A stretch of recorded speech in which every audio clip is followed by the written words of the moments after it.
Hi guys. So I have another poetry reading and another piece of art. This is a painting that I painted actually in response to a recurring dream that I've had a couple times. It's just very vivid. I don't know exactly what the dream means. I've looked up some of the symbology, um, but that's okay. I'm okay with not over analyzing it. It's more about the feeling that it evokes. Um, it's interesting because sometimes I look at this painting and I really love it, and then other times I look at it and I think, oh, it's not my favorite one that I've done.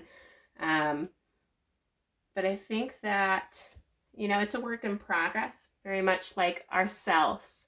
It's dynamic, and the viewer is really what gives art meaning. And so it's interesting how our perceptions change back and forth with time. So I have 3 poems actually to share with you today. I didn't write these poems. They're written by Marion Seho, my mother. She passed away in 2015.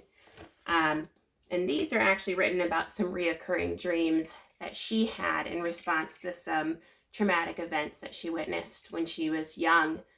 A little back history. She was born in Puerto Rico and then moved to New York City at a young age. So this first one is called Invaded. The flash of flesh and bones brought my eyes to attention as the white-haired man lost footing, hitting hard, cold concrete. An empty face fled. A hushed breath of the city released.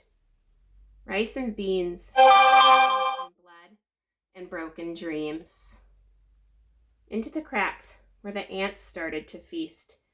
I didn't feel Mama's strong hands pulling me to safe, secluded walls.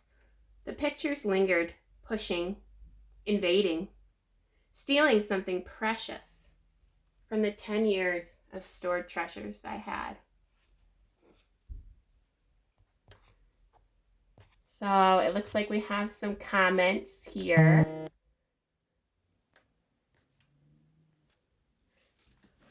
Yes. It's a very interesting poem. I can elaborate a little bit more on your comment afterwards. So this is number 2. This one is entitled Invasion, so very similar titling. It didn't smell like beans, I guess. The blood made it smell indistinctly sick.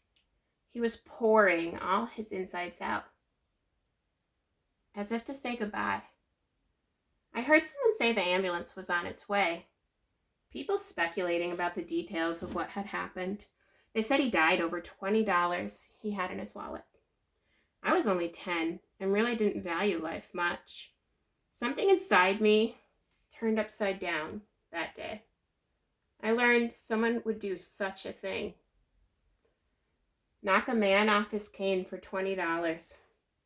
An hour passed still standing there, looking at a healthy man. An hour, all with his guts on the sidewalks and in the cracks. He's dead, I heard a man say. Mama looked out the window, noticed me standing. She screamed at me to get home, but I really couldn't hear.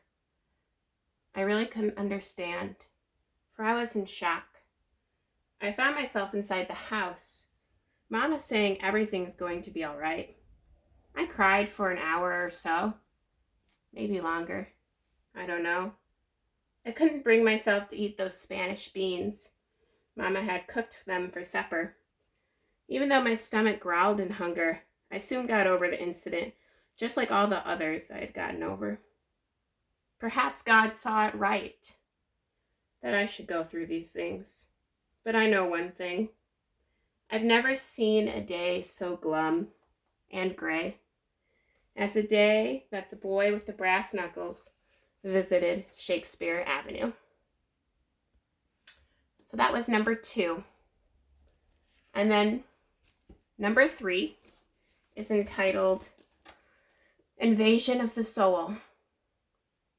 The flash of flesh and brass brought my eyes to attention. A white-haired man lost footing, hitting the hard, cold concrete. The young, empty face fled. For a breath of the Bronx was hushed. Rice and beans mingled in blood poured from his broken mouth into the cracks where the ants started to feast. A congregation met, and the man bent over him declared, "He's dead."